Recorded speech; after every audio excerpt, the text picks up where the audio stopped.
Kaiju number 8, or also called as Godzilla vs. Waifu, is all about Ibino Kafka, a hard worker at the dying old age of 32, who helps cleaning the streets from the corpses of kaiju, including the intestines with all the poop.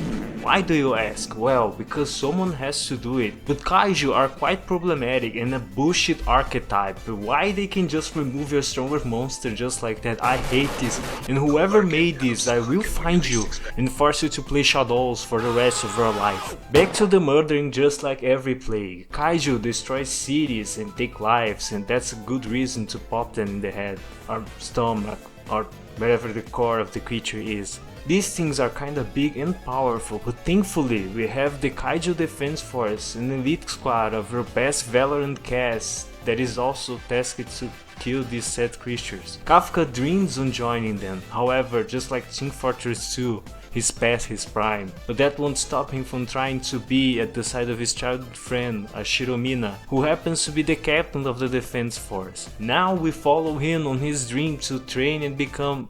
oh shit, he's a kaiju now. Well, it's been a fun watch, boys! Now we follow Kafka, the humanoid kaiju that also joined the defense force, but has to keep his abilities in secret in hope to don't become dinosaur sushi. However, Kafka will soon discover that the defense force are not the only ones that he should be aware of fighting as the plot develops. Dear god, this anime is pretty. We not only got some banger action almost every episode, but there are some really good shots. But the action sequences are the highlight. They are awesome. I'm not the biggest fan of the character design, it looks stretched and less sharp, which makes it silly in my opinion. But that's the point of the anime. Kaiju number 8 is not a serious shonen. You can tell that after the first episode and the constant jokes and funny moments. It is a definition of it's not that deep, bro. I wish it was. The concept looks interesting, but I'm happy with what we have. The characters are your stereotypical archetypes, the city protagonist that is secretly powerful, the stoic friend, the Hime-sama. We have the Bakugo/Inozuken archetype. If you watched other shonen, you can recognize them as you see. You are not watching this for the character development, mostly because you want to see cool character doing good thing. Music wise it delivers, soundtrack is not that impressive but does a job. However, the opening and ending are absurdly good. I was not expecting seeing Imagine Dragons doing an ending for an anime. Closest to that was Arcane. Also, I like how the opening doesn't seem to spoil anything for the show. I will love seeing more of this, or that is what they want to think. Overall, Kaiju number 8 is a fun shonen, which thankfully in this season we doesn't have that many. Demon Slayer is back, baby! Swordsmith Village arc was a spectacle to watch. I didn't like it as much as season 2, but not because of animation wise. The CGI wasn't the problem, but mostly of how non-threatening the opponents were. Upper rank 4 and 5 were not as threatening as upper rank 6. Gyutaro and Daki. They too look like the final boss of the anime. It raises the standards of every fight we had until now. 4 and 5 compared to them look like your average cartoon villain. They were just there to be defeated. Besides that, the season was great, the animation was gorgeous, and that is most reason why you're watching Demon Slayer. What about the new season, the Hashira training arc? It's still fantastic. Even if you're not getting as much fights in this season, we're going to see more of the Hashira and the characters training. These things are fun. They are setting things up just like the entertainment district are.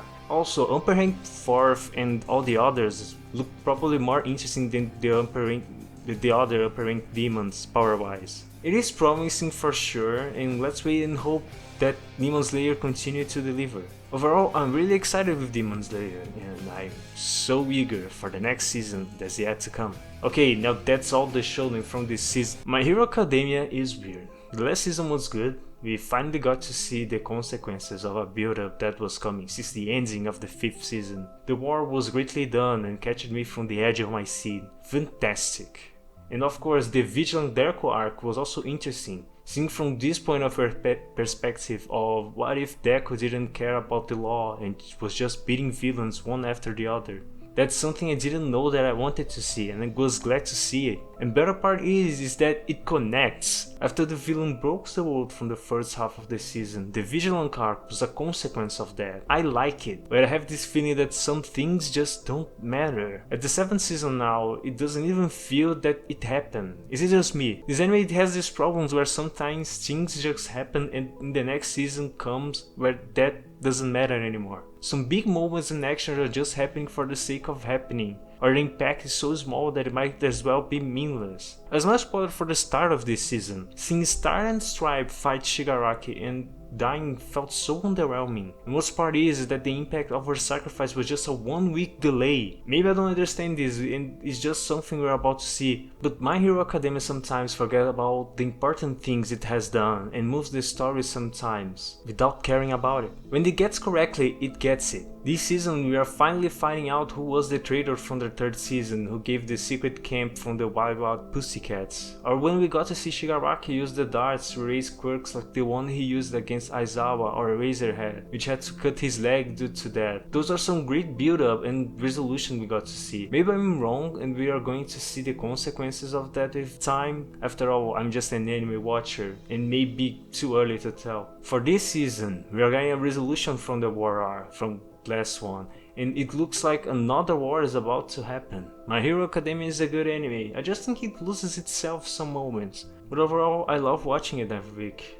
The fights are awesome, the characters are fun, the cast is iconic, the soundtrack is epic. This critique comes from a place of love, and I hope to see it end, be it good or bad. And more importantly, Shounen fans are eating good this season. It doesn't end with those three, by the way. Slime Isekai is airing its third season. Even if it is an Isekai, it's still a fun fantasy battle anime that I totally recommend checking it out. Windbreaker is freaking awesome. It took the idea from Tokyo Revengers, but it went full with it. Seeing grown-ass adults cheering for kids beating each other, it was just so funny. And the fights are also well done. They grab the street fight moves really well. Please give it a try. My point is that there's a lot from you to choose. If you are stalling from watching an anime, this is the moment. This last season was probably great and I hope the next one is better if not more. Thank you for watching and have a nice day.